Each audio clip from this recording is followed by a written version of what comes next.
My parents spent my entire savings fund on themselves, so I spent their retirement on mine. Part 2.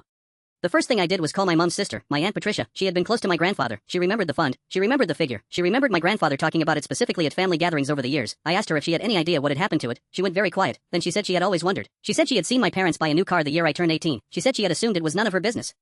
I thanked her, then I told her it was about to become everyone's business. I spent the following 2 weeks going through everything I could find, old bank statements my grandfather had sent me copies of before he passed, emails between him and my parents that my aunt had kept and forwarded to me, a letter my grandfather had written to my parents when I was 12 specifically outlining his intentions for the fund and asking them to confirm in writing that they were maintaining it. My parents had confirmed in writing, in a letter I now held in my hands, in my grandfather's filing cabinet my aunt had kept in her attic for 22 years. The money had not been lost in a financial complication. It had been spent, methodically, over several years, on the car and a kitchen renovation and 2 holidays and things I would never be able to fully account for. My grandfather's love, spent on a kitchen renovation. I sat with that for a long time.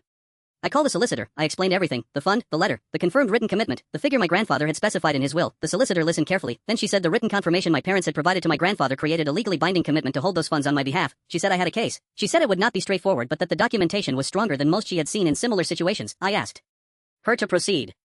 I did not tell my parents immediately. Instead I called my dad back 3 days after his original request. I told him I had been thinking about his situation. I told him I wanted to help. I told him I had actually been reviewing my own finances and thinking about the future. He sounded relieved. He said he knew I would come through. He said that was what family was for. I told him I agreed completely. Then I told him I had been in touch with a solicitor regarding the fund my grandfather had established for me and the written commitment he and my mom had provided confirming they would maintain it. The silence lasted a very long time.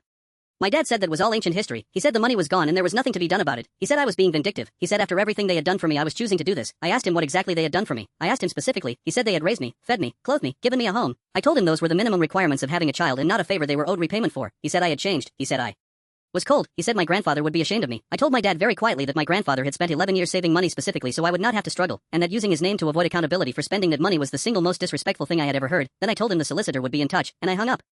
My mom called within the hour. She cried. She said she had always done her best. She said she loved me. She said she could not believe I was doing this to them. I told her I loved her too. I told her this was not something I was doing to them. It was something they had done 11 years ago that I was simply addressing now. She said she hoped I could forgive them. I told her forgiveness and accountability were 2 different things, and that I was pursuing one without withholding the other. Then I said goodbye and ended the call.